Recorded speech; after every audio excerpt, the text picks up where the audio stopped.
ایک بزرگ مولانا محمد فہیم صاحب دنیا سے انتقال کر گئے۔ اللہ نے بڑا مقام دیا انہیں، ہزاروں لاکھوں لوگوں کی زندگیاں بدلی اللہ رب العزت کے فضل سے۔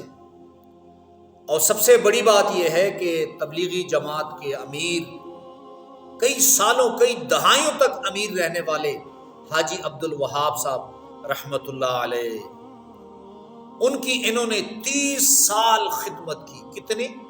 30 سال انہوں نے حاجی عبدالوہاب صاحب رحمت اللہ علیہ کی خدمت کی۔ ایک بار حاجی عبدالوہاب صاحب مولانا فہیم صاحب کو کہنے لگے کہ فہیم، میں اور آپ تو دنیا میں تھک گئے ہیں۔ تو مولانا صاحب نے فرمایا کہ حاجی صاحب، ہم آخرت میں میں اور آپ آرام فرمائیں گے۔ اور ایسی محنت انہوں نے کی، اور ایسے گھرانے سے ان کا تعلق، مالدار گھرانے سے۔ جو لوگ رائے وینڈ جاتے ہیں تبلیغی مرکز، ان کو پتہ ہوتا ہے کہ رائے وینڈ لاہور میں کتنی گرمی ہوتی ہے۔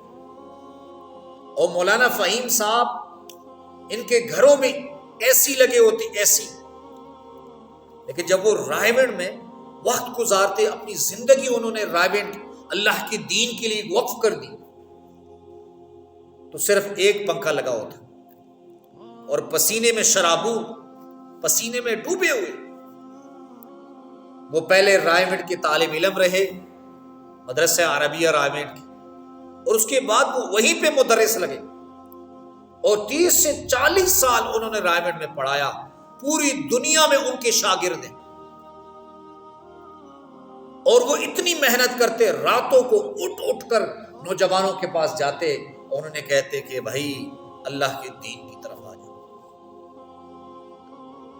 اور جب وہ کینسر جیسی بیماری میں مبتلا ہوئی، 65 سال عمر میں وہ کینسر جیسی بیماری میں مبتلا ہوئی، تو ہمارے ایک دوست ان کے پاس گئے، انہوں نے کہا کہ بھائی اللہ پاک آپ کو صحت دیں گے، آپ دین کی مزید محنت کریں گے۔ انہوں نے آنکھوں کے آسمان کی طرف اشارہ کیا کہ اللہ کی چاہت ہوئی تو میں ضرور دین کی خدمت کروں۔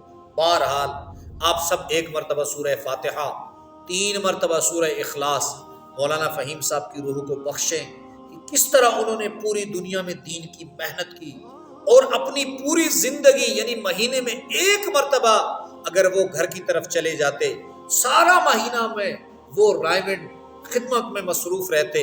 اللہ رب العزت ان کی درجات بلند فرمائے، اللہ رب العزت ان کے ورثاء کو، ان کے بچوں کو، ان کی بچیوں کو صبر جمیل نصیب فرمائے۔ اور دین کی جو لوگ بھی دین کی محنت کر رہے ہیں، وہ تبلیغ کی محنت کر رہے ہیں، جہاد میں مجاہد بن کر محنت کر رہا ہے، تصوف کے میدان میں ہے، وہ درس و تدریس کے میدان میں ہے، وہ امامت کے میدان میں ہے، اللہ رب العزت سب کی زندگیوں میں برکت دے۔